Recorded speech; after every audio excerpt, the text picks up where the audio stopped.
ತಾಯಿಗೋಸ್ಕರ ಹೆಂಡತಿಯನ್ನ ಮನೆಯಿಂದ ಹೊರ ಹಾಕ್ತವನು ಅವಳನ್ನ ಮತ್ತೊಬ್ಬ ಗಂಡಸಿನ ಜೊತೆಗೆ ನೋಡಿದಾಗ ಅವನ ಸ್ಥಿತಿ ಏನಾಗಿರುತ್ತೆ. ಶಕ್ತಿ ತರಾತುರಿಯಲ್ಲಿ ಹೋಗ್ತಿದ್ದಾಗ ಎದುರಿಗೆ ಬಂದ ಹುಡುಗಿಯ ಮೇಲೆ ಡಿಕ್ಕಿ ಹೊಡೆದು ಕೋಪದಿಂದ ತಿರುಗ್ದವನು ತನ್ನ ಮುಂದೆ ನಿಂತಿದ್ದವಳನ್ನ ನೋಡಿ ಕಣ್ಣಿನಲ್ಲಿದ್ದ ಕೂಲಿಂಗ್ ಗ್ಲಾಸ್ ಕಳಚ್ದ. ಆಘಾತದಿಂದ ಮೆದುಳು ಮರಗಟ್ಟಿ ಹೋಯ್ತು. ಯಾರನ್ನ ಹುಡುಕ್ತಿದನೋ ಅವಳೇ ಇವಳು, ಯಾರನ್ನ ನೋಡ್ಲೇಬಾರ್ದು ಅನ್ಕೊಂಡಿದನೋ ಅವಳೇ ಇವಳು. ಅವಳು ಕೂಡ ತನ್ನ ಮುಂದೆ ಅಚ್ಚರಿಯಿಂದ ನಿಂತಿದ್ದವನನ್ನ ನೋಡಿ ಯಾವುದೇ ಭಾವನೆಗಳಲ್ಲಿದ್ದ ಮುಖ ಹೊತ್ತು ನಿಂತಿದ್ಲು. ಅವಳ ಮುಖ ಶೂನ್ಯವಾಗಿತ್ತು. ಅದರಲ್ಲಿ ಅವನಿಗೆ ಏನನ್ನು ಓದೋಕ್ಕೂ ಸಾಧ್ಯವಾಗಲಿಲ್ಲ. ಪ್ರತಿಕ್ಷಣ ಭಾವನೆಗಳನ್ನ ಸುರಿತಾ ಇದ್ದ ಮುಖ ಈಗ ಖಾಲಿಯಾಗಿರೋದನ್ನ ನೋಡಿ ಅವನು ಹುಬ್ಬೇರಿಸಿದ್ದ. ಬದುಕಲಿಕ್ಕೆ ಯೋಗ್ಯತೆಯೇ ಇಲ್ಲದ ನಿನ್ನನ್ನ ನನ್ನ ಬಾಳ ಸಂಗಾತಿಯಾಗಿ ಸೇರಿಸ್ಕೊಂಡಿದ್ದೆ ನಾನು ಮಾಡಿದ ತಪ್ಪು ಅಂತ ಕಣ್ಣಿನಲ್ಲಿ ಬೆಂಕಿಯ ಜ್ವಾಲೆ ಉರಿತ ತನ್ನೆದುರು ನಿಂತಿರೋಳನ್ನ ಸುಟ್ಟು ಭಸ್ಮ ಮಾಡೋ ಉದ್ದೇಶದಿಂದ ಹೇಳ್ದ ಶಕ್ತಿ. ನಿಮ್ ತಪ್ಪನ್ನ ನೀವೇ ಈಗ ಸರಿಪಡಿಸ್ಕೋತಿದ್ದೀರಲ್ಲ ಮಿಸ್ಟರ್ ಶಕ್ತಿ ಅಂತ ಅವನಿಗೆ ಸಮನಾದ ಕೋಪದಿಂದಲೇ ಅವಳು ಹೇಳಿದ್ಲು. ನನ್ನ ಹೆಸರನ್ನ ಹೇಳೋ ಯೋಗ್ಯತೆ ಅರ್ಹತೆ ಕೂಡ ಇಲ್ಲ ನಿನಗೆ ಅಂತ ಹಲ್ಲು ಕಡಿತಾ ಹೇಳ್ದ ಶಕ್ತಿ. ಮತ್ಯಾಕ್ ನನ್ನಂತವ್ರ ಜೊತೆಗೆ ಮಾತಾಡಿ ನಿಮ್ಮ ಅಮೂಲ್ಯವಾದ ಸಮಯನ ಹಾಳು ಮಾಡ್ಕೊಡ್ತಿದ್ರ ಮಿಸ್ಟರ್ ಅಂದ್ಲು ಅವಳು. ಮಿಸ್ಟರ್ ಅನ್ನೋ ಪದವನ್ನ ಬಹಳ ಒತ್ತಿ ಹೇಳಿದ್ಲು ಅವನ ಧರ್ಮಪತ್ನಿ ಹಿತಶ್ರೀ. ಒಂದು ಕಾಲದಲ್ಲಿ ಉಸಿರಾಗಿ ಬದುಕ್ತವರು ಇಂದು ಎದುರಾಳಿಗಳಾಗಿ ನಿಂತಿದ್ದಾರೆ. ಹೌದು, ಇಬ್ಬರು ಗಂಡ ಹೆಂಡತಿಯೇ, ಆದ್ರೆ ಇಂದು ಇಬ್ರು ದೂರ ಆಗಿದ್ದಾರೆ. ಒಬ್ರನ್ನೊಬ್ರು ಅತಿಯಾಗಿ ದ್ವೇಷಿಸ್ತಿದ್ದಾರೆ. ಇವ್ರಿಗಿಂತ ಹೆಚ್ಚಾಗಿ ಇವರನ್ನ ಯಾರು ದ್ವೇಷಿಸೋಕೆ ಸಾಧ್ಯ ಇಲ್ಲ. ಆ ಮಟ್ಟಕ್ಕೆ ಪೈಪೋಟಿ ನಡೆಸಿ ದ್ವೇಷಿಸ್ತಿದ್ದಾರೆ. ಹಿತ ಅಂತ ಗಂಭೀರವಾದ ಧ್ವನಿಯೊಂದಿಗೆ ಎದೆಯುಬ್ಬಿಸಿ ನಡೆದು ಬಂದ ಚಿರಾಂತ್. ಚಿರಾಂತ್, ಎಲ್ಲವನ್ನ ಕೊಂಡ್ಕೊಂಡ ಚಿರಾಂತ್ ಅಂತ ಶಾಂತವಾದ ಮುಖದಿಂದ ಮೃದುವಾಗಿ ಕೇಳಿದವಳು ತನ್ನೆದುರು ನಿಂತಿದ್ದ ಶಕ್ತಿಯನ್ನ ಗಮನಿಸೋದನ್ನೇ ಬಿಟ್ಲು ಹಿತ. ನೀನ್ ಹೇಳಿದ್ದೆಲ್ಲವನ್ನ ಕೊಂಡ್ಕೊಂಡೆ ಹಿತ, ಬೇರೆ ಏನಾದರೂ ಬೇಕಾ ಅಂತ ಪ್ರೀತಿಯಿಂದ ಕೇಳಿದವನನ್ನ ನೋಡಿ ನಗು ಬೀರ್ದವಳು, ದಿ ಗ್ರೇಟ್ ಬಿಸ್ನೆಸ್ ಮ್ಯಾನ್ ಚಿರಾಂತ್ ಅವರು ನನಗೋಸ್ಕರ ಬ್ಯಾಗ್ ಹಿಡಿತಿದಾರಲ್ಲ ಅಂತ ಆಶ್ಚರ್ಯದಿಂದ ಹೇಳಿದ್ಲು. ನಿನಗೋಸ್ಕರ ಏನ್ ಬೇಕಾದ್ರೂ ಮಾಡ್ತೀನಿ, ಇನ್ನು ಈ ಬ್ಯಾಗ್ ಹಿಡಿಯೋಕಾಗಲ್ವಾಮ ಅಂತ ಹತ್ತಿರ ನಿಂತಿದ್ದವನನ್ನ ಕೆಳಗಣ್ಣಿನಿಂದ ನೋಡ್ತಾ ಹೇಳ್ದ ಚಿರಾಂತ್. ಶಕ್ತಿಗೆ ತಾನು ನಿಂತಿರೋ ಜಾಗ ಜ್ವಾಲಾಮುಖಿಯಂತೆ ಭಾಸವಾಯಿತು. ಅವನ ಕಣ್ಣುಗಳಿಗೆ ಸುಡೋ ಶಕ್ತಿ ಇದ್ದಿದ್ರೆ ಇಬ್ರನ್ನು ಸುಟ್ಟು ಬೂದಿ ಮಾಡ್ತಿದ್ದ. ಆದರೆ ಅವನಿಗೆ ಅಂತಹ ಶಕ್ತಿ ಇಲ್ವಲ್ಲ, ಕೇವಲ ನೋಟದಿಂದಲೇ ಸುಡ್ತಿದ್ದ ಶಕ್ತಿ. ಅದರಲ್ಲೂ ಚಿರಾಂತ್ ಹಿತ ಅಂತ ಕರಗಿ ಕರೆದಾಗ ಶಕ್ತಿ ಕಲ್ಲಾಗಿ ಹೋದ. ಒಂದು ಕಾಲದಲ್ಲಿ ಅವರ ಪ್ರೇಮದ ಕ್ಷಣಗಳಲ್ಲಿ ಶಕ್ತಿ ಮಾತ್ರ ಹಿತವಾದ ಧ್ವನಿಯಲ್ಲಿ ಹಿತ ಅಂತ ಕರೀತಿದ್ದ ಹಿತನ. ಅವನನ್ನ ಹೊರತುಪಡಿಸಿ ಬೇರೆ ಯಾರಾದರೂ ಹಿತ ಅಂತ ಕರೆದ್ರೆ ಸಾಕು, ಅವಳು ಕೂಡ ನೋಟದಿಂದಲೇ ಅವರನ್ನ ಅಡಗಿಸ್ತಿದ್ಲು. ಯಾರನ್ನು ಕಡಿಯೋಕೆ ಬಿಡ್ತಿರ್ಲಿಲ್ಲ. ಹಿತ ಅಂತ ಯಾರಾದರೂ ಕರೆದ್ಬಿಟ್ರೆ ಶಾಂತವಾಗಿದ್ದ ಮುಖದಲ್ಲಿ ಥಟ್ಟನೆ ಕೋಪ ಮೂಡ್ತಿತ್ತು. ಇಬ್ಬರಿಗಷ್ಟೇ ಸೀಮಿತವಾಗಿದ್ದ ಆ ಆಪ್ತವಾದ ಹೆಸರು ಇಂದು ಬೇರೊಬ್ಬನು ಕರೆಯೋದನ್ನ ಮತ್ತೆ ಅದಕ್ಕೆ ತನ್ನ ಹೆಂಡತಿ ನಗ್ತಾ ನಿಂತಿರೋದನ್ನ ಕಂಡು ಶಕ್ತಿಯ ರಕ್ತ ಕುದಿದೆ. ಇನ್ನೇನಾಗುತ್ತೆ, ಏನು ಅದಕ್ಕಾಗಲೇ ಬೇರೊಬ್ಬನ ಅಂತ ತನ್ನ ಆಕ್ರೋಶವನ್ನ ಮಾತುಗಳಲ್ಲೇ ತೋರಿಸ್ದ. ಅವಳನ್ನ ನೋಯಿಸುವ ಮತ್ತೆ ಅಳಿಸುವ ಉದ್ದೇಶದಿಂದಲೇ ಕೇಳ್ದ ಶಕ್ತಿ. ಹೌದು ಮಿಸ್ಟರ್, ಅದರಿಂದ ನಿಮಗೇನು ಪ್ರಾಬ್ಲಮ್ ಅಂತ ಅವನ ಕಣ್ಣುಗಳನ್ನ ನೇರವಾಗಿ ನೋಡಿ ಗತ್ತಿನಿಂದಲೇ ಕೇಳ್ದವಳು, ಚಿರಾಂತ್ ಬನ್ನಿ ಹೋಗೋಣ ಅಂತ ಅವನ ಕೈ ಹಿಡಿದು ಕರ್ಕೊಂಡು ಹೋದ್ಲು ಹಿತ. ತನ್ನನ್ನ ಗೌರವಿಸದೆ ಹೋಗೋಳಿಗಿಂತ ತನ್ನ ಕಣ್ಣೆದ್ರೆ ಬೇರೊಬ್ಬ ಗಂಡಸಿನ ಕೈ ಹಿಡಿದಿರೋದು ಶಕ್ತಿಯನ್ನ ಮೃಗವಾಗಿಸಿತ್ತು. ಅವಳ ಮಾತುಗಳು ಅವನ ಮೆದುಳನ್ನ ಕೊರಿತಿದ್ವು. ಬರ್ತಿರೋ ಸಿಟ್ಟಿಗೆ ಅವಳ ಕೆನ್ನೆಗೆ 2 ಬಾರಿಸ್ಬೇಕು ಅನ್ನಿಸ್ತು ಶಕ್ತಿಗೆ. ಶಕ್ತಿ ಅಂತ ಪ್ರೀತಿಯಿಂದ ಅಷ್ಟರಲ್ಲೇ ಬಂದವಳು ಅವನ ಮೊಣಕೈ ಹಿಡ್ಕೊಂಡ್ಲು ಅವಂತಿ. ಅವಂತಿ ದೂರ ನಿಲ್ಲು ಅಂದ ಉಗ್ರವಾಗಿ ಶಕ್ತಿ. ಅವಳು ಅವನ ಕೋಪಕ್ಕೆ ಹೆದರಿ ಹಿಂದೆ ಸರಿದ್ಲು.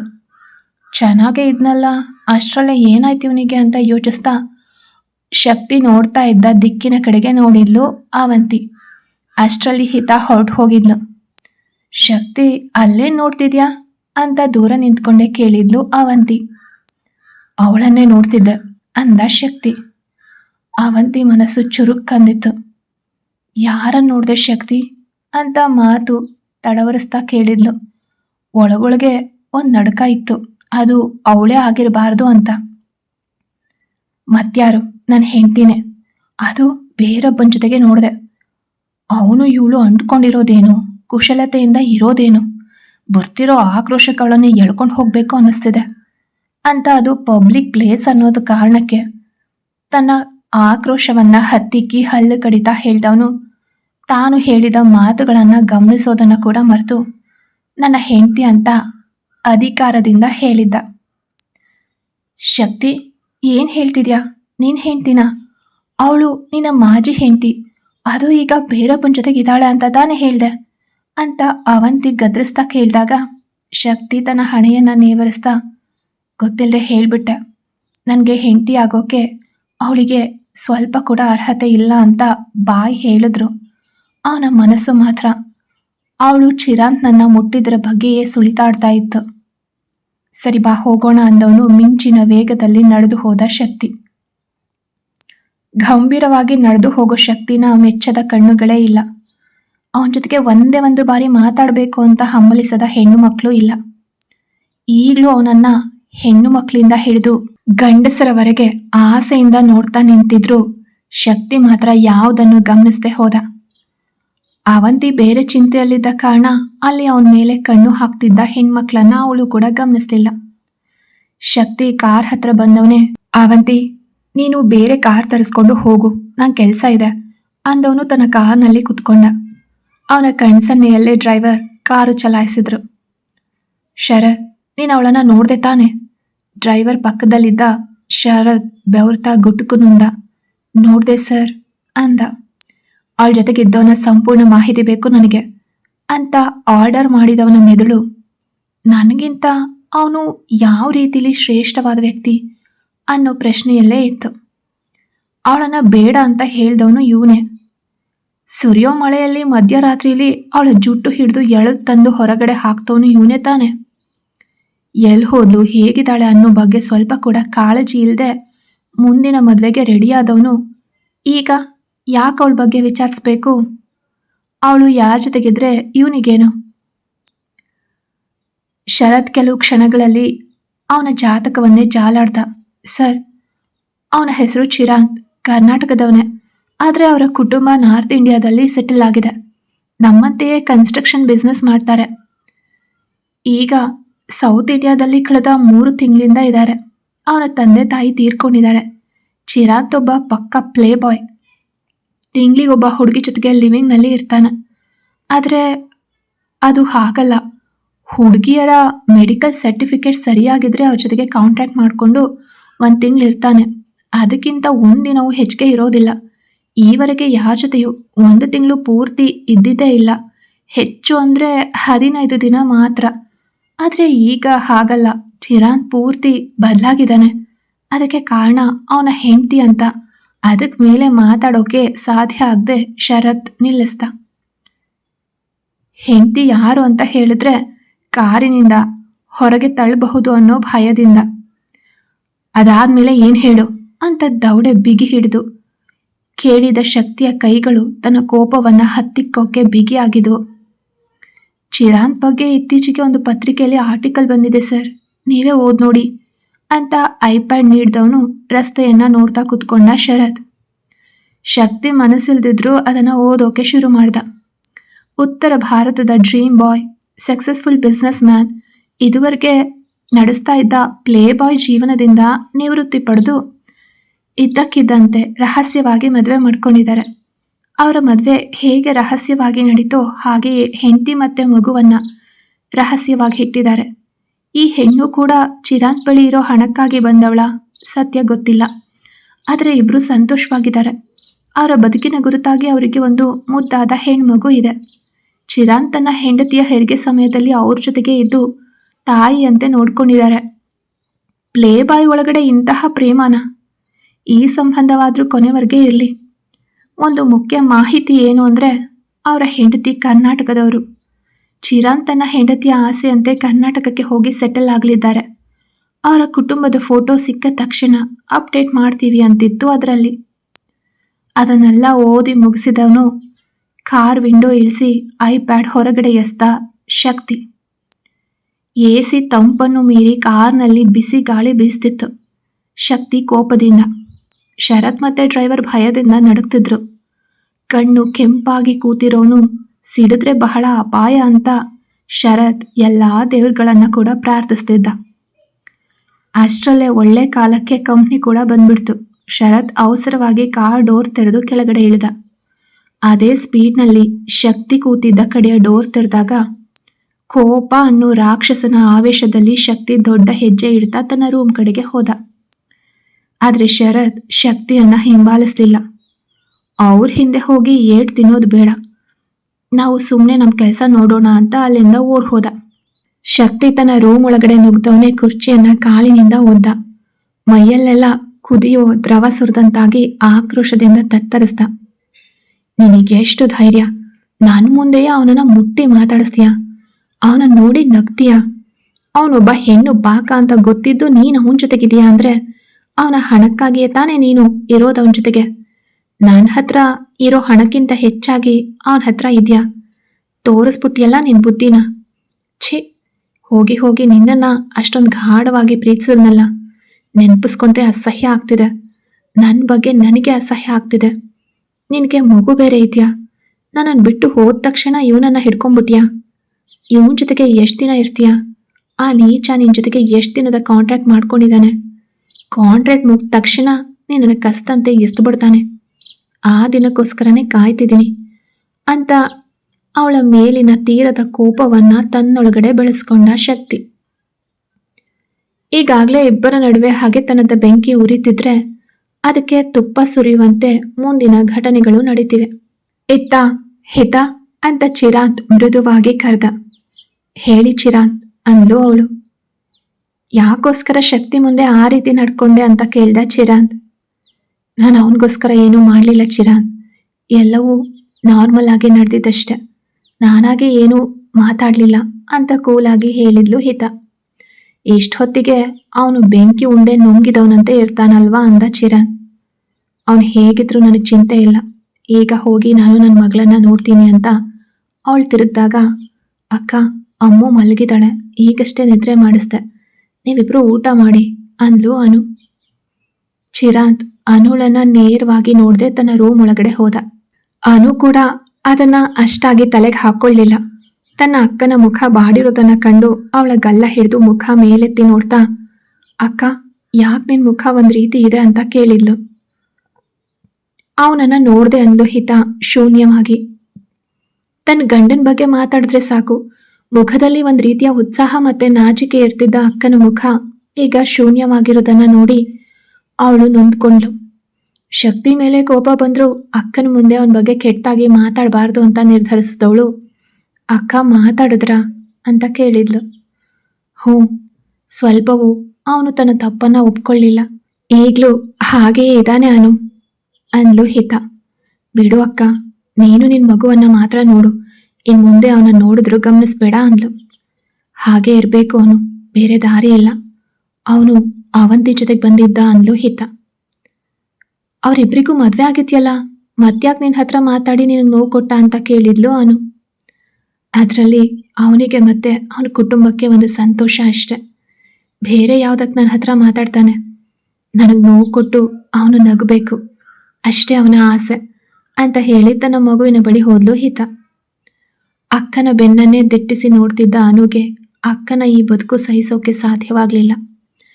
ಹಣವಿಲ್ದಿದ್ದಾಗಲೂ ನನ್ನ ಅಕ್ಕ ಚಟುವಟಿಕೆಯಿಂದ ಇದ್ಲು, ಆದರೆ ಇಂದು ಎಲ್ಲ ಸೌಕರ್ಯಗಳಿದ್ರೂ ಅವಳ ಸಂತೋಷವೇ ಕಳೆದು ಹೋಗಿದೆ. ಇದಕ್ಕೆಲ್ಲ ಶಕ್ತಿ ಮತ್ತೆ ಅವನ ಕುಟುಂಬವೇ ಕಾರಣ. ಅವನು ತುಂಬ ಅನುಭವಿಸ್ತಾನೆ. ನನ್ನ ಅಕ್ಕನನ್ನು ಅವನೇ ಹುಡುಕೊಂಡು ಬಂದು ಪ್ರೀತಿಸ್ತ, ಮನೆಯವರೇ ಬಂದು ಮಾತಾಡಿ ಮದುವೆ ಮಾಡಿಕೊಂಡ್ರು.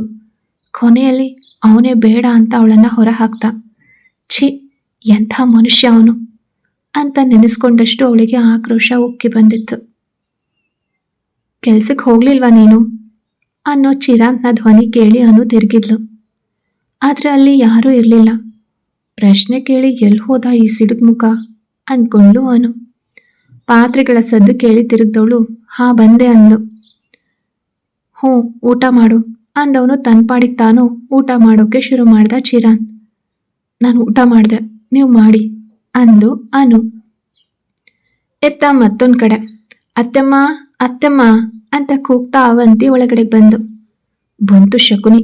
ಏನ್ ಕೆಟ್ಟ ಸುದ್ದಿ ತಂದಿದ್ಯೋ ಅಂತ ಅಮರೇಶ್ ಗೊಣಗ್ದಾಗ ಅವಂತಿ ಅವರನ್ನ ಕೋಪದಿಂದ ನೋಡಿದ್ಲು. ಏನು ಆ ಲುಕ್ಕು, ದೂರ ಹೋಗು, ಈ ನೋಟನೆಲ್ಲ ನಿನ್ನ ಅತ್ತೆ ಹತ್ರ ಮಾತ್ರ ಇಟ್ಕೋ ಅಂತ ಮುಖ ತಿರುಚ್ತಾ ಹೇಳಿದ್ರು ಅಮರೇಶ್, ಅಂದ್ರೆ ಶಕ್ತಿ ತಂದೆ. ಇವ್ರನ್ನ ಮಾತ್ರ ಏನು ಮಾಡೋಕ್ಕೂ ಆಗಲ್ಲ, ಇವ್ರಿಗೆ ಎದುರಾಗಿ ಮಾತಾಡಿದ್ರೆ ಅತ್ತೆ ಮಾತ್ರ ನನ್ನನ್ನು ಸುಮ್ಮನೆ ಬಿಡಲ್ಲ ಅಂದ್ಕೊಂಡ ಅವಂತಿ ಮತ್ತೆ ಅತ್ತೆಮ್ಮ ಅಂತ ಕಿರ್ಚಿದ್ಲು. ಯಾಕೆ ಅವಂತಿ ಕಿರ್ಚ್ತಿದ್ಯಾ ಅಂತ ಕೇಳ್ತಾ ತನ್ನ ಸೀರೆ ಸೆರಗನ್ನ ಭುಜದ ಮೇಲೆ ಹಾಕ್ಕೊಳ್ತಾ ಮೆಟ್ಟಿಲಿಳಿದು ಬಂದ್ರು ಕನಕ. 50 ವರ್ಷ ಮೇಲಾಗಿದ್ರು ನಂಬಲ ಸಾಧ್ಯವಾದ ಸೌಂದರ್ಯ, ದೈವಿಕ ಮುಖ ಅವರದ್ದು. ಅತ್ತೆಮ್ಮ ನಾನು ಅವಳು ನೋಡ್ದೆ ಅಂದ್ಲು ಅವಂತಿ. ದಿನಕ್ಕೆ ನೀನು 100 ಜನರನ್ನ ನೋಡ್ತೀಯ, ಅದ್ರಲ್ಲಿ ಯಾರು ಅಂತ ನನಗೆ ಹೇಗೆ ಗೊತ್ತು ಅಂದ್ರು ಕನಕ. ಅತ್ತೆಮ್ಮ ಅಂತ ಹಲ್ ಕಡಿತಾ ನಿಮ್ಮ ಮಾಜಿ ಸೊಸೆ ಹಿತಾಳನ ನೋಡ್ದೆ ಅಂತ ಕಿರುಚಿದ್ಲು ಅವಂತಿ.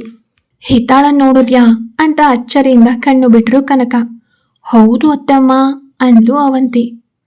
ಶಕ್ತಿ ನೋಡುದ್ನಾ, ನೋಡ್ಲಿಲ್ಲ ತಾನೆ ಅಂತ ಎದೆ ಬಡಿತದೊಂದಿಗೆ ಕೇಳಿದ್ರು ಕನಕ.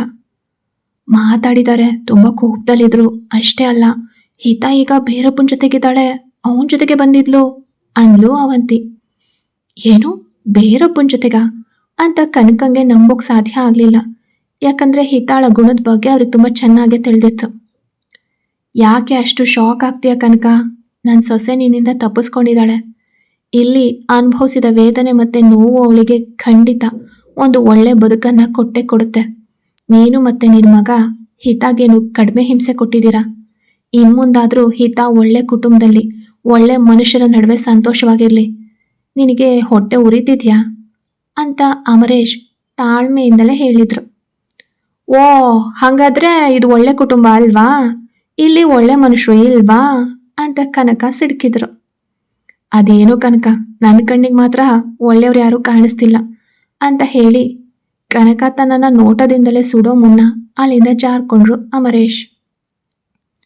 ತನ್ನ ಗಂಡನನ್ನ ಕೋಪದಿಂದ ನೋಡಿ, ಅವಂತಿ ನೀನ್ ಚಿಂತೆ ಮಾಡಬೇಡ, ಅವಳನ್ನ ಈ ಮನೆಯಿಂದ ಹೊರ ಹಾಕೋಕ್ಕೂ ನನಗೊತ್ತು, ಹಾಗೆ ಅವಳು ಮತ್ತೆ ಒಳಗಡೆ ಬರ್ದಿರೋ ಹಾಗೆ ನೋಡ್ಕೊಳ್ಳೋಕ್ಕೂ ನನಗೊತ್ತು. ನಾನು ನಿಗದಿಪಡಿಸಿದ ದಿನವೇ ನಿಮ್ಮ ಮದುವೆ ನಡೆಯುತ್ತೆ, ನಾಡಿದ್ದು ನಿಮ್ಮ ನಿಶ್ಚಿತಾರ್ಥ ಖಂಡಿತ ನಡೆಯುತ್ತೆ. ನೀನ್ ಮಾತ್ರ ನನ್ನ ಸೊಸೆ. ನಡೆದ ಮದುವೆಯನ್ನೇ ಇಲ್ಲದಂತೆ ಮಾಡಿದ ನನಗೆ ನಿನ್ನನ್ನ ಈ ಮನೆ ಸೊಸೆಯನ್ನಾಗಿ ಮಾಡ್ಕೊಳ್ಳೋಕ್ಕೂ ಗೊತ್ತು ಅಂತ ಅವಳ ಗಲ್ಲ ಹಿಡಿದು ಮುದ್ದಿಸ್ತಾ ಹೇಳಿದ್ರು ಕನಕ. ಅವಂತಿ ಅಂದ್ರೆ ಕನಕಂಗೆ ಅವಳು ಹುಟ್ಟದಾಗ್ಲಿಂದಲೂ ಪ್ರೀತಿ. ತನ್ನ ಗಂಡ ಮತ್ತೆ ಮಗನ ನಂತರ ಯಾವಾಗ್ಲೂ ಅವಂತಿಯೇ ಮೊದಲು. ತನ್ನ ಅಣ್ಣನ ಮಗಳು ಹುಟ್ಟಾಗ್ಲೆ ಅವಳೇ ತನ್ನ ಮಗನ ಹೆಂಡತಿ ಅಂತ ನಿರ್ಧರಿಸಿದ್ರು. ಆದ್ರೆ ಹಿತ ಸೊಸೆಯಾಗಿ ಬಂದಿದ್ದು ಅವರ ಆಸೆಗೆ ಬೆಂಕಿ ಬಿದ್ದಂತಾಗಿತ್ತು. ನನ್ನ ಮುದ್ದಿನ ಅತ್ತೆಮ್ಮ, ನಿಮ್ಮ ಮೇಲೆ ನನಗೆ ಯಾವಾಗಲೂ ನಂಬಿಕೆ ಇದೆ ಅಂತ ಅವರನ್ನ ಅಪ್ಕೊಂಡ್ಲು ಅವಂತಿ. ಕನಕ ಅವರ ಮುಖ ಕೂಡ ಅರಳಿತ್ತು. ಸರಿ ಹೋಗು, ಒಂದು ಮರಿಬೇಡ, ನೀನು ಹಿತ ಬಗ್ಗೆ ಶಕ್ತಿ ಹತ್ರ ಏನೂ ಮಾತಾಡಬಾರ್ದು ಸರಿನಾ ಅಂದ್ರು ಕನಕ. ನೀವು ಹೇಳಿದ್ಮೇಲೆ ನಾನು ಮೀರ್ತೀನ ಅತ್ತೆಮ್ಮ, ಹಿತ ಅಂತ ಒಬ್ಳು ಇದ್ದಾಳೆ ಅಂತ ಗೊತ್ತಿಲ್ದಿರೋ ಹಂಗೆ ಇದ್ಬಿಡ್ತೀನಿ ಅಂತ ಹೇಳಿ ಅವಳು ಅಲ್ಲಿಂದ ಕುಣಿತಾ ಹೋದ್ಲು.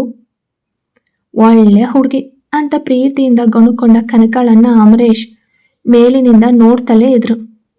ಚೆನ್ನಾಗಿದ್ದ ಮಗನ ಜೀವನನ ಹಾಳು ಮಾಡಿದ ಹೆಮ್ಮೆ ನಿನಗೆ ಸಲ್ಬೇಕು, ಎಂತಹ ತಾಯಿ ನೀನು ಅಂತ ಮನಸ್ಸಿನಲ್ಲೇ ನೋವಿನಿಂದ ಅಂದ್ಕೊಂಡ್ರು. ಶಕ್ತಿ ರಾತ್ರಿ ಮನೆಗೆ ಬಂದಾಗ ಕಣ್ಣುಗಳು ಕೆಂಪುಗಾಗಿದ್ವು.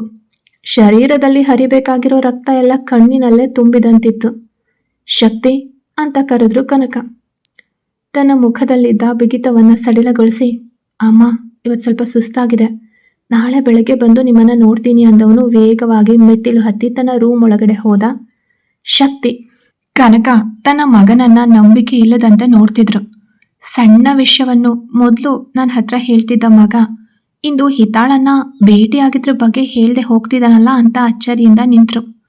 ಒಂದು ವೇಳೆ ಅವಳ ಮೇಲಿನ ಕೋಪದಲ್ಲಿ ಏನೂ ಹೇಳದೆ ಹೋಗಿರಬಹುದು. ಬೆಳಗ್ಗೆ ಬರ್ತೀನಿ ಅಂತ ಹೇಳಿದನಲ್ವಾ, ಆಗ ಮಾತಾಡೋಣ ಅನ್ಕೊಂಡು ತಮ್ಮ ರೂಮಿಗೆ ಹೋದ್ರು ಕನಕ.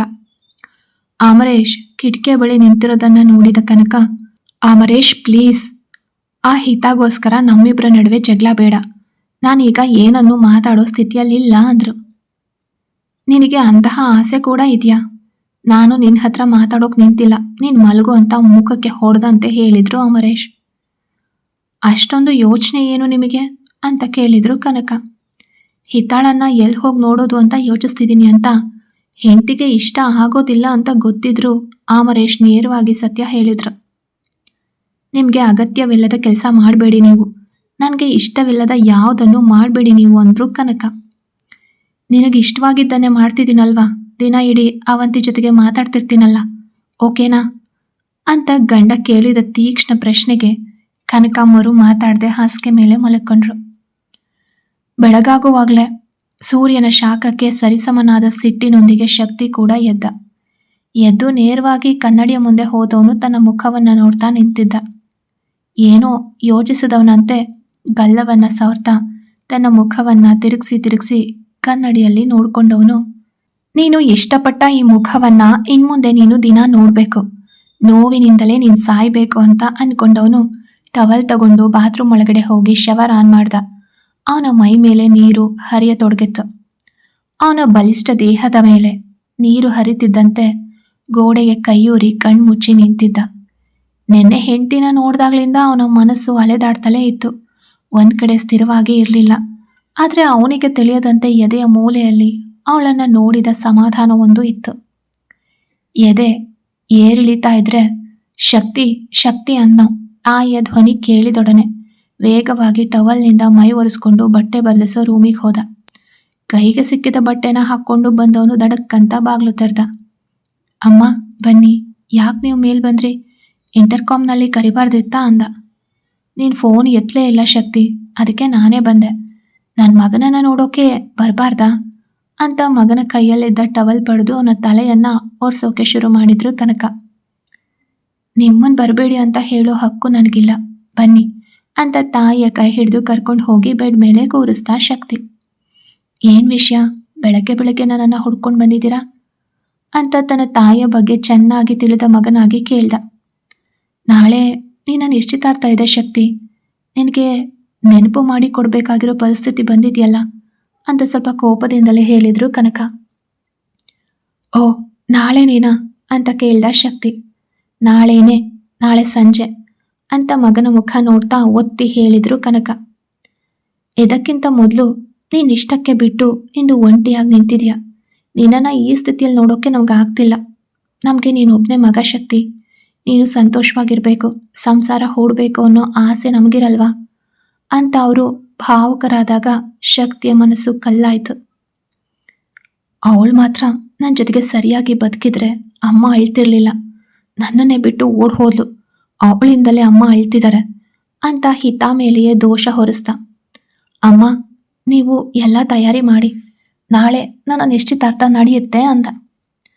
ಕನಕ ಅವರ ಮುಖದಲ್ಲಿ ಸಂತೋಷ ಮಿಂಚಿತ್ತು. ಅದನ್ನು ಮರೆಮಾಚಿ ಮುಖವನ್ನ ಬೇಸರ ಮಾಡ್ಕೊಂಡವರಂತೆ, ಶಕ್ತಿ ನಿನಗೋಸ್ಕರ ಅಮ್ಮ ಏನು ಬೇಕಾದರೂ ಮಾಡ್ತೀನಿ, ನಿನ್ನ ಸಂತೋಷವೇ ನನಗೆ ಮುಖ್ಯ ಅಂದರು. ನನಗೆ ನಿಮ್ಮ ಸಂತೋಷವೇ ಮುಖ್ಯ ಅಮ್ಮ ಅಂದ ಶಕ್ತಿ. ಶಕ್ತಿ ತನ್ನ ತಾಯಿಯ ಮೇಲೆ ಅತೀವ ಪ್ರೀತಿ ಉಳ್ಳವನು. ಅಮ್ಮಂಗೋಸ್ಕರ ಏನು ಬೇಕಾದರೂ ಮಾಡ್ತಾನೆ, ಅವರ ಅನುಮತಿ ಇಲ್ಲದೆ ಏನೂ ಮಾಡೋದಿಲ್ಲ.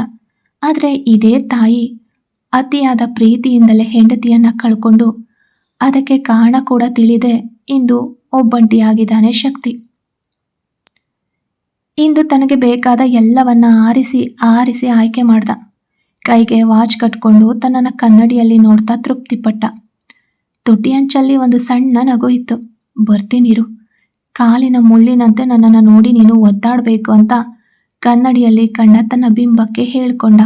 ಶಕ್ತಿ ತನ್ನ ಕಾರ್ನಲ್ಲಿ ಕುತ್ಕೊಳ್ಳೋಕೆ ಸಿದ್ಧನಾದಾಗ ಎದುರು ಮನೆಯ ಗೇಟ್ ತೆರಿತು.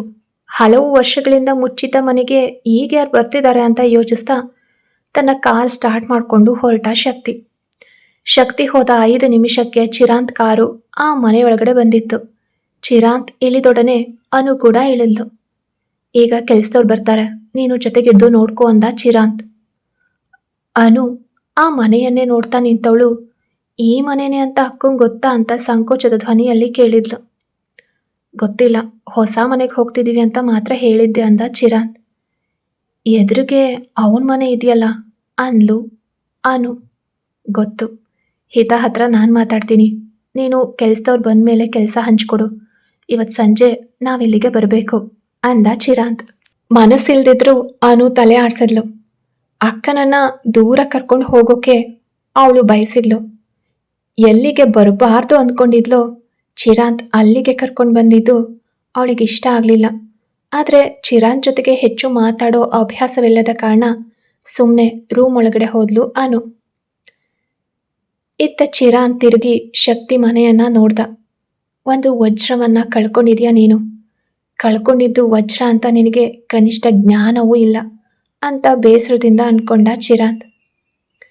ಶಕ್ತಿ ಸ್ಪೀಡಾಗಿ ಹೋಗ್ತಾ ಇದ್ದವನು ರಸ್ತೆ ಮಧ್ಯದಲ್ಲೇ ಸಡನ್ ಬ್ರೇಕ್ ಹಾಕ್ದ. ಹಿಂದಿನಿಂದ ಬಂದ ಕಾರು ನಿಲ್ಲಿಸೋಕಾಗದೆ ಶಕ್ತಿಯ ಕಾರಿಗೆ ಗುದ್ದಿತ್ತು. ಜೋರಾಗಿ ಶಬ್ದ ಆಯಿತು. ಸುತ್ತಮುತ್ತಲಿದ್ದವರು ಓಡ್ ಬಂದರು. ಅದೇ ರಸ್ತೆಯಲ್ಲಿ ಕೈಯಲ್ಲಿ ತಾನು ತಂದಿದ್ದ ಸಾಮಾನುಗಳನ್ನು ಹಿಡಿದು ನಡ್ಕೊಂಡು ಹೋಗ್ತಿದ್ದ ಹಿತ ಕೂಡ ವೇಗವಾಗಿ ಓಡ್ ಬಂದ್ಲು. ಜನಸಂದಣಿಯ ನಡುವೆ ನುಗ್ಗಿ ಬಂದವಳು ತನ್ನ ಗಂಡನ ಕಾರನ್ನು ಅಲ್ಲಿ ನಿರೀಕ್ಷಿಸಿರಲಿಲ್ಲ. ಶಕ್ತಿ ಕಾರಿನ ಬಾಗಿಲು ತೆರೆದು ಹೊರಗಡೆಗೆ ಬಂದವನು ಎದುರು ನಿಂತ ಹೆಂಡತಿಯ ಮುಖ ನೋಡ್ತಾ ಇಳ್ದ. ಆದರೆ ಹಿತ ಗಾಬರಿ ಇಲ್ಲದೆ ಶಕ್ತಿಯನ್ನ ನೋಡಿ ನಂತರ ಹಿಂದೆ ನುಜ್ಜುಗುಜ್ಜಾದ ಕಾರನ್ನ ನೋಡಿದ್ಲು. ಅವಳ ಕಣ್ಣಲ್ಲಿ ಆತಂಕ ಇರಲಿಲ್ಲ, ಮುಖದಲ್ಲಿ ಗಾಬರಿ ಕೂಡ ಇರಲಿಲ್ಲ. ತುಂಬ ನಾರ್ಮಲ್ ಆಗೇ ನೋಡಿದ್ಲು. ಕಾರ್ನಿಂದ ಒಬ್ಬನೇ ಇಳಿದು ಬಂದಿದ್ರಿಂದ ಯಾರಿಗೂ ಏನೂ ಆಗಿಲ್ಲ ಅನ್ನೋದು ಅವಳಿಗೆ ತಿಳಿತು. ಶಕ್ತಿಯ ಹಣೆಯಲ್ಲಿ ಮಾತ್ರ ಒಂದು ಸಣ್ಣ ಗಾಯವಾಗಿ ಸ್ವಲ್ಪ ರಕ್ತ ಬರ್ತಿತ್ತು. ಹಿತ ಅದನ್ನ ನೋಡಿಯೂ ನೋಡದಂತೆ ಜನರನ್ನ ದಾಟಿ ಹೋಗ್ತಿದ್ರೆ ಶಕ್ತಿಗೆ ಸಿಟ್ಟು ನೆತ್ತಿಗೇರಿತ್ತು. ಗಂಡಂಗೆ ಪೆಟ್ಟಾಗಿದೆ, ಕಾರು ಜಖಮ್ ಆಗಿದೆ, ಅಯ್ಯೋ ಅಂತ ಅವಳಿಗೆ ಅನ್ನಿಸ್ತಿಲ್ವಾ? ಯಾವುದೋ ಪ್ರದರ್ಶನ ನೋಡಿ ಹೋಗುವಂತೆ ಹೋಗ್ತಿದ್ದಾಳೆ ಅಂತ ಶಕ್ತಿಗೆ ಕೋಪದಲ್ಲಿ ಉಸಿರು ಕೂಡ ಬಿಗಿಯಾಗಿ ಹೊರಬಂತು. ಹಿಂದೆ ಕಾರ್ನವನು ಕಿರ್ಚಾಡ್ತಿದ್ರು. ತನ್ನ ಕಾರ್ನಿಂದ ಹಣದ ಕಂತೆ ತೆಗೆದು ಅವನ ಮುಖಕ್ಕೆ ಎಸ್ತವನು ತನ್ನನ್ನು ಗಮನಿಸದೆ ಹೋಗ್ತಿದ್ದ ಹೆಂಡತಿಯ ಹಿಂದೆಯೇ ಓಡ್ದ ಶಕ್ತಿ. ಅದು ನಡು ರಸ್ತೆ ಅನ್ನೋ ಅರಿವಿಲ್ಲದೆ ಜನರೆಲ್ಲರೂ ತನ್ನನ್ನು ವಿಚಿತ್ರವಾಗಿ ನೋಡ್ತಿದ್ರು. ಅದನ್ನೆಲ್ಲ ಲೆಕ್ಕಿಸ್ದೆ ತನಗೋಸ್ಕರ ಚಿಂತಿಸದೆ ಹೋಗ್ತಿರೋ ಹೆಂಡತಿಯ ಬಳಿ ಹೋದವನು ಮಿಂಚಿನ ವೇಗದಲ್ಲಿ ಹಿತಾಳ ಕೈ ಹಿಡಿದು ಎಳ್ಕೊಂಡು ಹತ್ರ ಇದ್ದ ಅಂಗಡಿಯೊಳಗಡೆ ನುಗ್ದ. ಯಾರಪ್ಪ ನೀನು ಅಂತ ಅಂಗಡಿಯವನು ಕೂಗಿದಾಗ ತನ್ನ ಬೆರಳಲ್ಲಿದ್ದ ಉಂಗುರ ಕಳಚಿ ಎಸ್ದ ಶಕ್ತಿ. ಇನ್ನು ಸ್ವಲ್ಪ ಸಮಯ ಈ ಅಂಗಡಿ ನನಗೆ ಸೇರಿತು, ಹೊರಗಡೆ ಹೋಗು ಅಂತ ಮೃಗದಂತೆ ಗರ್ಜಿಸ್ದ. ವಜ್ರದ ಉಂಗುರ ಕಂಡೊಡನೆ ಅಂಗಡಿಯವನು ಹೊರಗಡೆ ಓಡ್ ಹೋದ. ಆದರೆ ಅವನ ಕೋಪಕ್ಕಾಗ್ಲಿ ಕೂಗಾಟಕ್ಕಾಗ್ಲಿ ಹಿತ ಭಯಪಡಲಿಲ್ಲ. ಇದೆಲ್ಲ ರೂಢಿಯಾಗಿ ಹೋದಂತೆ ನಿಂತಿದ್ಲು. ಆದರೆ ಅವನ ಬಿಗಿ ಹಿಡಿತದಿಂದ ತನ್ನ ಕೈ ಬಿಡಿಸ್ಕೊಳ್ಳೋಕೆ ಪ್ರಯತ್ನಿಸಿದ್ಲು. ಅವಳ ಪ್ರಯತ್ನವನ್ನ ತಡೆಯೋಕೆ ಅಂತಾನೆ ಹಿತಾಳ ಕೈಯನ್ನ ಗೋಡೆಗೆ ಒತ್ತಿ ಹಿಡಿದ ಶಕ್ತಿ. ಹಿತ ಇನ್ನೊಂದು ಕೈಯಿಂದ ಹೊಡೆಯೋಕೆ ಹೋದಾಗ ಅವಳ ಕೈಯನ್ನ ಮಡಚಿ ಹಿಡಿದು ಎರಡೂ ಕೈಗಳನ್ನ ತನ್ನ ಒಂದೇ ಕೈಯಲ್ಲಿ ಗೋಡೆಗೆ ಸೇರಿಸಿ ಗಟ್ಟಿಯಾಗಿ ಹಿಡ್ಕೊಂಡ. ನನ್ನನ್ನು ಹೊಡೆಯೋಕೆ ನಿನಗೆಷ್ಟು ಧೈರ್ಯ ಅಂದ ಶಕ್ತಿ. ನೀನು ಯಾವ ಧೈರ್ಯದಲ್ಲಿ ನನ್ನ ಕೈ ಹಿಡಿದಿದ್ಯೋ ಅದೇ ಧೈರ್ಯದಲ್ಲಿ ಅಂತ ಅವನ ಕಣ್ಣನ್ನ ದಿಟ್ಟಿಸಿ ನೋಡ್ತಾ ಹೇಳಿದ್ಲು ಹಿತ. ಅವಳ ಧೈರ್ಯ ಶಕ್ತಿಯನ್ನ ಇನ್ನಷ್ಟು ಕೆರಳಿಸಿತ್ತು. ಹಿತಾಳ ಕುತ್ತಿಗೆಯನ್ನು ಒತ್ತಿ ಹಿಡಿದು ಮುಖದ ಹತ್ರ ತನ್ನ ಮುಖ ತಂದು ಅವಳ ಕಣ್ಣುಗಳನ್ನು ನೋಡ್ತಾ, ನಿನಗೆ ನನ್ನನ್ನು ಮುಟ್ಟೋ ಹಕ್ಕೂ ಇಲ್ಲ, ಅನಾವಶ್ಯಕವಾಗಿ ನನ್ನ ಹತ್ರ ಬಂದು ಅವಮಾನಕ್ಕೊಳಗಾಗಬೇಡ ಅಂದ ಕಠೋರವಾಗಿ ಶಕ್ತಿ. ಆದರೆ ಹಿತ ಕುಗ್ಲಿಲ್ಲ ಅಥವಾ ಅಳಲೂ ಇಲ್ಲ. ನೀನು ನನ್ನಿಂದ ಅವಮಾನ ಅನುಭವಿಸಲೇ ನನ್ನನ್ನು ಮುಟ್ತಿದ್ಯಾ? ನನ್ನ ಹತ್ರ ನಿಂತಿದ್ಯಾ? ನಾಚಿಕೆ ಆಗಲ್ವಾ? ರಸ್ತೆಯಲ್ಲಿ ಹೋಗ್ತಿದ್ದ ಹೆಣ್ಣನ್ನು ಎಳ್ಕೊಂಡು ಬಂದು ತಪ್ಪಾಗಿ ನಡ್ಕೊಳ್ತಿದ್ಯಾ ಅಂತ ಇಬ್ಬರ ಮಾತು ಬೆಳೀತು. ಅವಳ ಮಾತುಗಳಿಂದ ಶಕ್ತಿಗೆ ಸಿಟ್ಟು ನೆತ್ತಿಗೇರಿತ್ತು. ನೀನು ನನ್ನನ್ನು ಅವಮಾನಿಸ್ತೀಯಾ? ನಿನಗೆ ಅರ್ಹತೆ ಇದೆಯಾ ಅದಕ್ಕೆ? ನಾನು ರುಚಿ ನೋಡಿದ ದೇಹ ನಿಂದು, ನನ್ನ ಕೈ ತಾಗದ ಜಾಗನೇ ಇಲ್ಲ ಅಂತ ಸಿಟ್ಟಿನಲ್ಲಿ ವಿವೇಚನೆ ಕಳ್ಕೊಂಡು ಮಾತಾಡಿದ ಶಕ್ತಿ. ಶಕ್ತಿ ಮಾತುಗಳನ್ನು ಕೇಳಿ ಹಿತಾಳ ಕಣ್ಣು ಕೆಂಪಗಾಯಿತು. ತನ್ನ ಪೂರ್ಣ ಬಲದಿಂದ ಶಕ್ತಿಯ ಎದೆ ಮೇಲೆ ಗುದ್ದಿದವಳು ಅವನು ತತ್ತರಿಸಿ ದೂರ ಹೋದ ಸಮಯದಲ್ಲಿ 10 ಹೆಜ್ಜೆ ದೂರ ನಿಂತು, ನೀನು ಹೇಳಿದ್ದು ಸತ್ಯ. ಅಂದು ನೀನು ನನ್ನನ್ನು ಮುಟ್ಟೋಕೆ ಕಾರಣ ನಾನು ನಿನ್ನ ಹೆಂಡತಿ ಆಗಿದ್ದೆ. ನನ್ನಿಷ್ಟದಂತೆಯೇ ಎಲ್ಲವೂ ನಡೆದಿತ್ತು. ಆದರೆ ಇಂದು ನಿನಗೂ ನನಗೂ ಯಾವುದೇ ಸಂಬಂಧ ಇಲ್ಲ. ನೀನು ಮುಟ್ಟಿದ ಜಾಗವನ್ನೆಲ್ಲ ಡೆಟಾಲ್ ಹಾಕಿ ತೊಳಿಬೇಕು. ಹಳೆ ನೆನಪಿನಲ್ಲಿ ನನ್ನ ಹತ್ರ ಬರಬೇಡ. ಸುಮ್ಮನೆ ಇರಲ್ಲ ನಾನು ಅಂತ ಎಚ್ಚರಿಸಿ ತನ್ನ ಸಾಮಾನುಗಳನ್ನು ತೆಗೆದುಕೊಂಡು ವೇಗವಾಗಿ ನಡೆದ್ಲು ಹಿತ. ಶಕ್ತಿ ಸ್ತಬ್ಧನಾಗಿ ನಿಂತಿದ್ದ. ಅವಮಾನ ಒಂದು ಕಡೆ ಆದರೆ ಅವಳ ಸಿಟ್ಟು ಅವನನ್ನು ಆಶ್ಚರ್ಯಗೊಳಿಸಿತ್ತು. ತನಗೆ ಸದಾ ಶರಣಾಗ್ತಿದ್ದವಳು ಇಂದು ತನಗೆ ಎಚ್ಚರಿಕೆ ಕೊಟ್ಟು ಹೋಗ್ತಿದ್ದಾಳೆ. ಅವಳನ್ನು ಹಿಡಿದು ತುಳಿಬೇಕು ಅನ್ನುವಷ್ಟು ಸಿಟ್ಟು ಬಂತು ಶಕ್ತಿಗೆ. ತನ್ನ ಕೋಪವನ್ನು ನಿಯಂತ್ರಿಸೋಕ್ಕಾಗದೆ ನೆಲಕ್ಕೆ ಒದ್ದ ಶಕ್ತಿ. ತನ್ನ ತಾಯಿಯ ಮಾತುಗಳನ್ನು ಕೇಳಿಕೊಂಡು ತನ್ನ ಹೆಂಡತಿ ಹಿತಾಳನ್ನು ದೂರ ಮಾಡ್ಕೊಂಡಿರೋ ಶಕ್ತಿ ತನ್ನ ಹೆಂಡತಿ ಈಗ ಬೇರೊಬ್ಬನ ಜೊತೆಗೆ ಇರೋದನ್ನು ನೋಡಿ ಏನು ಮಾಡ್ತಾನೆ? ಕತೆ ಮುಂದುವರಿಯುತ್ತೆ. ಯಾರೆಲ್ಲ ಸಬ್ಸ್ಕ್ರೈಬ್ ಮಾಡಿಕೊಳ್ಳದೆ ಕತೆಗಳನ್ನು ಕೇಳ್ತಿದ್ದೀರಾ, ದಯವಿಟ್ಟು ಸಬ್ಸ್ಕ್ರೈಬ್ ಮಾಡಿಕೊಂಡು ಕತೆಗಳನ್ನು ಕೇಳಿ.